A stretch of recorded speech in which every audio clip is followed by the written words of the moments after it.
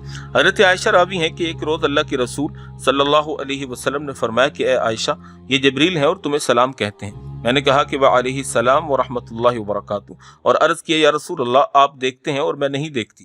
حضرت ابو موسیٰ اشعری راوی ہیں کہ رسول اللہ صلی اللہ علیہ وسلم نے فرمایا مردوں میں سے بہت لوگ کمال کو پہنچے مگر عورتوں میں سے سوائے مریم بنت عمران، آسیہ زوجہ فرعون کہ کوئی عورت کمال کو نہیں پہنچی، اور عائشہ کی فضیلت تمام عورتوں پر ایسی ہے جیسا کہ سرید کی فضیلت تمام کھانوں پر۔ ان دونوں حدیثوں کو امام بخاری نے کتاب المناقب باب فضل عائشہ میں ذکر کیا ہے۔ حضرت عائشہ فرماتی ہیں کہ چند خصلتیں مجھ کو من جانب اللہ عطا ہوئیں سوائے حضرت مریم کے اور کسی عورت کو عطا نہیں ہوئی، اور خدا کی قسم میں بطور فخر نہیں کہتی، اللہ کی نعمت کو بیان اور ظاہر کرنا مقصود ہے۔ وہ خصلتیں یہ ہیں، پہلے نمبر پر آپ علیہ السلام نے میرے سوا کسی باکرہ یعنی کواری سے نکاح نہیں فرمایا۔ دوسرا، نکاح سے بیشتر فرشتہ میری تصویر لے کر نازل ہوا اور آپ کو دکھا کر کہا کہ یہ آپ کی بیوی ہیں، اللہ کے حکم سے آپ ان سے نکاح کریں۔ نمبر 3، اور جو شخص آپ کے نزدیک سب سے زیادہ محبوب تھا میں اس کی بیٹی ہوں، یعنی حضرت ابوبکر صدیق۔ نمبر 4، آسمان سے میری برات میں متعدد آیتیں نازل ہوئیں اور میں طیبہ اور پاکیزہ پیدا کی گئی اور طیب اور پاکیزہ کے پاس ہوں، اور اللہ نے مجھ سے مغفرت اور رزق کریم کا وعدہ فرمایا ہے۔ 5، میں نے جبریل کو دیکھا، میرے سوا آپ کی ازواج میں سے کسی نے جبریل امین کو نہیں دیکھا۔ 6، جبریل آپ پر وحی لے کر آتے تھے اور میں آپ کے پاس ایک لحاف میں ہوتی تھی، میرے سوا اور کہیں اس طرح وحی نازل نہیں ہوئی۔ 7 نمبر، میری باری کے 2 دن اور 2 رات تھے اور باقی ازواج کی باری 1 دن اور 1 رات تھی۔ 1 دن اور 1 رات تو خود حضرت عائشہ کی باری کا تھا، اور دوسرا ان کے لیے حضرت سودا کی باری کا تھا، جو انہوں نے سن رسیدہ ہو جانے کے بعد حضرت عائشہ رضی اللہ تعالی عنہا کو ہبہ کر دیا تھا۔ 8 نمبر پر فرمایا کہ انتقال کے وقت آپ علیہ السلام کا سر مبارک میری گود میں تھا۔ 9 نمبر پر فرمایا کہ وفات کے بعد آپ صلی اللہ علیہ وسلم میرے حجرے میں مدفون ہوئے۔ یہ حضرت عائشہ رضی اللہ تعالی عنہا کے یوم وفات کے حوالے سے آپ حضرات کے سامنے کچھ ان کی فضائل، کچھ ان کی خصوصیات، کچھ ان کے مناقب بیان ہوئے اور کچھ احادیث مبارکہ سے ان کی فضیلت اور عظمت کو بیان کیا۔ اللہ جل شانہ ہمیں تمام صحابہ کرام، اہل بیت رسول، ازواج رسول صلی اللہ علیہ وسلم سے کامل محبت اور عقیدت کا تعلق رکھنے کی توفیق عطا فرمائے اور ان کے نقش قدم پر چلنے کی توفیق عطا فرمائے۔ وآخر الدعوانا ان الحمد للہ رب العالمین۔